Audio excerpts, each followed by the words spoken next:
Vous êtes de moi parce que on vient tout le monde checker là. Besoin de mon.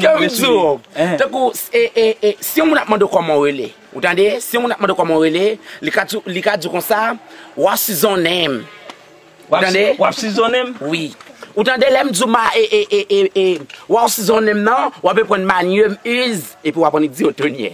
Je te montre petit dans leçon ça déjà oui. Dim toujours moi. What season name? My name is Otoniel. Non, Marnier is Otoniel. C'est. What season name? My name is Otoniel. What season name? Manuel is Otoniel. What season name? Manuel is Otoniel.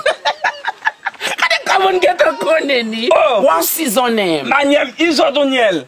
What season name? Manuel is Otoniel. What season name? Manuel is Otoniel. Get a conny. Donc, soit dit mon je t'aime, ou quand dit my life. Ou on est que mon nom reconnaître, on a besoin de je t'aime, on dit my life. My life.